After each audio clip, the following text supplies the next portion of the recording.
Shout out to G-Man Boxing. Where's the piss bottle? It's over there.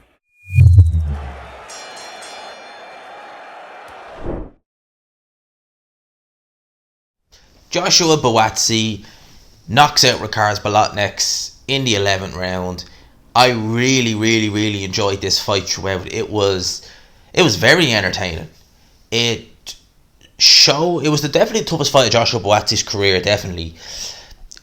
It showed a lot of the flaws that are there. So I seriously have reservations about Joshua Buastsi going to world level, having seen this fight. He did certain things well in there. His jab was definitely on point. Now, going into this fight, I knew that Ricards Bolotniks was a good fighter. I knew that this would be the toughest test for Joshua Buastsi. One thing I didn't expect was an early blowout. Some people were saying, "Oh no, he'll get rid." No. No, he's not going to get rid of him early. If he does get rid of him at all, it's going to be late, very late in the fight. Now, Buastsi was able to dominate the early rounds with his jab. He gives a good bit of movement. His shot selection is very good. But something I've always noted about Joshua Buastsi is that his defense, he's very upright. He stands very straight. His chin's wide up in the air. He tends to pressure and move back in straight lines. He tends to pressure sometimes with his hands down. And when he moves back, he's moving back in straight lines. He doesn't tend to move his head at all off center line. So he's always kind of there, ready for him to be countered. First round, Bolotniks was able to land a couple of right hands, one noticeably that I think did buzz Joshua Buastsi. I know we kind of tried to shake it off and act like nothing happened. To me, it looked like it buzzed him, and he was blinking a bit after that shot. And one thing I noticed, Buastsi was dabbing his right eye a bit.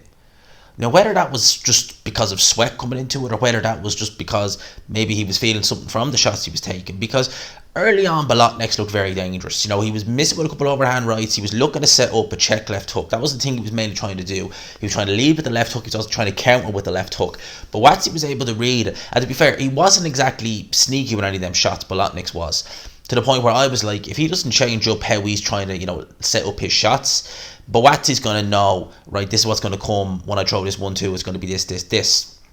So the rounds progress. Bolotniks kind of starts to slow down a little bit. Buatsi's jabbing him, landing a couple of shots at will.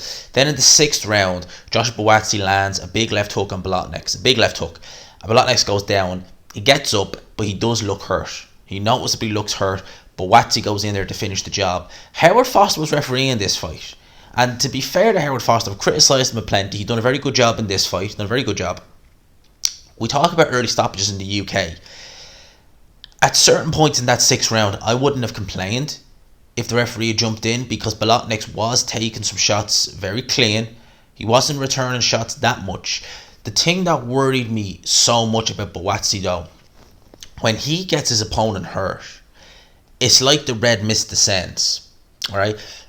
He's so neglectful of defense, because some of the shots that Bolotniks was looking to counter Joshua Buastsi with, Bolotniks is a decent puncher. He's a fair puncher, but he's not a devastating puncher. If someone with a bit more power, with a bit more pop, who was more heavy-handed, was in that position where Buastsi maybe hurt them, Buatsi's a knockout waiting to happen in that situation, because he comes in so recklessly, chin up in the air, no regard for defense, just looking to get his shots off, not really regarding what's coming back. And you could see some counters from Bolotniks while he was in trouble, and you were just thinking, Jesus, if that was someone who had a bit more power, maybe was a bit more sneaky with his counter punches, Buastsi could have been in trouble. Now, as it happens, Buastsi was able to get through that round. He punched himself out, basically punched himself out for that round, because when he went back to the corner, he was pretty noticeably heavy. Bolotniks went out in the next round, which is the 7th. He recovered, he did, between rounds, and he was able to win the 7th round. But Buastsi, it was a combination of him being, I think, fatigued from the previous onslaught that he put on Bolotniks, and him trying to just regain his energy. So he just kind of floated through that round, didn't really do much. But that was when Ricards Bolotniks started investing in the body. And again, it's one thing to take a round off. If you look at certain fighters when they take rounds off, you'll see like a Canelo maybe take a round off. You'll see Dimitri Bivol take a round off, or someone like that. They're in control. Taking a round off to them is like, you could still win the round almost just by purely taking it off. But Buastsi, he was still getting hit with body shots. His head defense was not there. And Bolotniks won that round. Now the 8th round came, and this round to me was extremely interesting. I think this was the round where Buastsi got a point deducted for low blows. Now, Bolotniks got Buastsi in the corner in that 8th round, and he landed a right hand. Now, what I saw was Buastsi kind of get a bit unsteady by it. He was probably a bit buzzed, but his knee definitely touched the ground. I definitely saw his knee touch the ground in that 8th round. Theoretically, Howard Foster should have called that a knockdown. That should have been called a knockdown, because for me, my money, it looked like Buastsi. He took the shot, he kind of didn't know what to do, and his knee definitely touched the canvas. In which case, Glover knee touches the canvas, it should be called a knockdown. They didn't show it in the replays. As far as I was concerned, that was a legit knockdown. It should have been called. It wasn't. We soldiered on. Bolotniks at that stage, I think that his gas tank started to empty as well. Incredibly fit, incredibly tough, earned every penny he made there tonight. But by the 9th, 10th round, both guys were just spent.